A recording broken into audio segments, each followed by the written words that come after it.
yaitu yang pertama adalah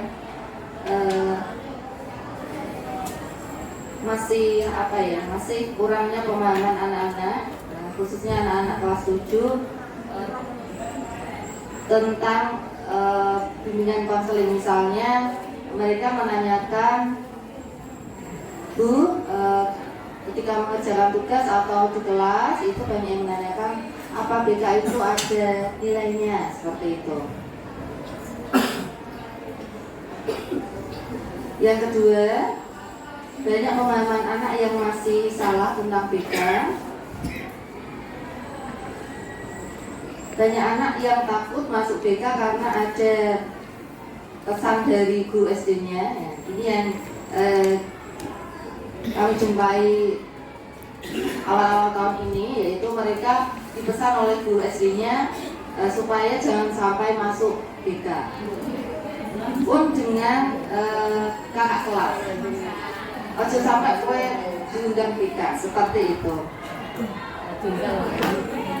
Yang ketiga adalah persoalan yang sehari-hari ada di dunia konseling, yaitu masalah kehadiran siswa, baik itu sakit, izin maupun apa. Nah, dari tiga itu solusi yang kami bahas, yaitu yang pertama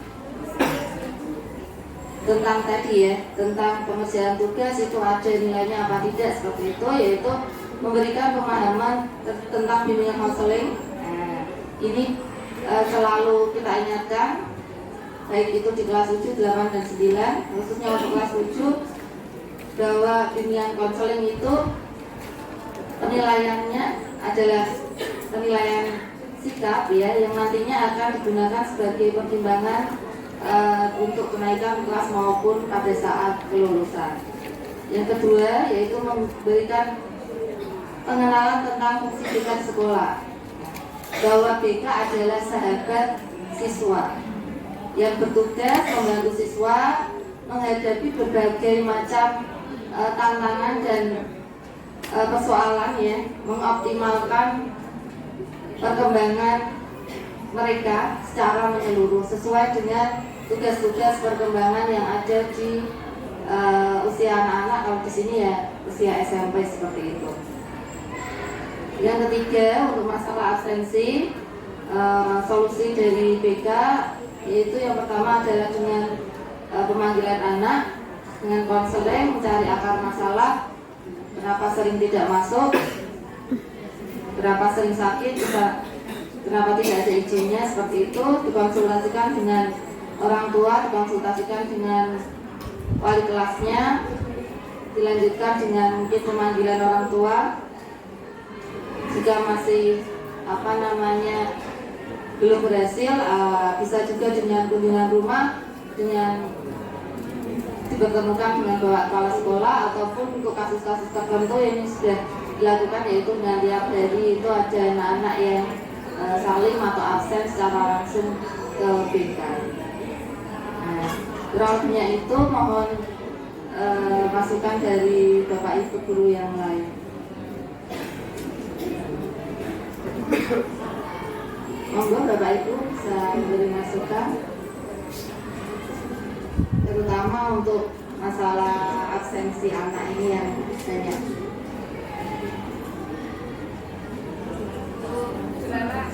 Jadi monggo Bu Prati. Ini mungkin kesudahan dari kami semua dulu, ya, karena ternyata kan modelnya beda.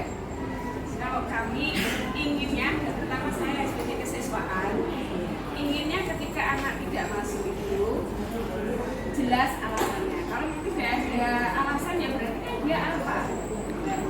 Tetapi kan BK punya program lain. Dia besok kalau udah masuk hanya WA dan besok disusul dengan surat izin. Sementara yang kami pahami, kalau tidak masuk ya buatlah surat saat itu juga.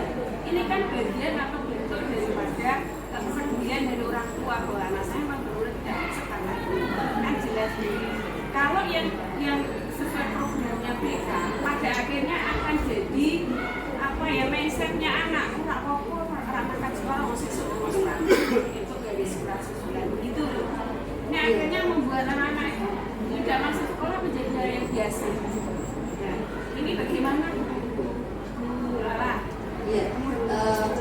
Tapi sebenarnya kalau dari BK itu harus saat itu juga. Jadi ketika anak tidak masuk, suratnya harus itu sehari-hari itu juga seperti itu. Masalahnya kan kadang kita juga terkendala dengan wali kelas, misalnya, Pak, Bu, ini anaknya kenapa? Oh, sakit, izinnya ada di saya misalnya ya, seperti itu. Tetapi kalau dari BK pasti akan ditulis A terlebih dahulu, seperti itu. Karena apa namanya, tidak bisa serta-merta misalnya ya, kalau misalnya memang harus tuntutannya seperti itu ya nanti kita akan ikuti. Cuman kan saat ini memang terkendala kan ada komunikasi juga dengan wali kelas. Kita tetap apa ya teruskan dengan wali kelas sebagai orang tua yang pertama seperti itu. Jadi untuk surat izin ya kita tekankan ke anak selalu pada saat itu juga silakan, kalau memang anak sakit ya saat itu juga suratnya, kalau tidak ya akan ditulis alfa seperti itu.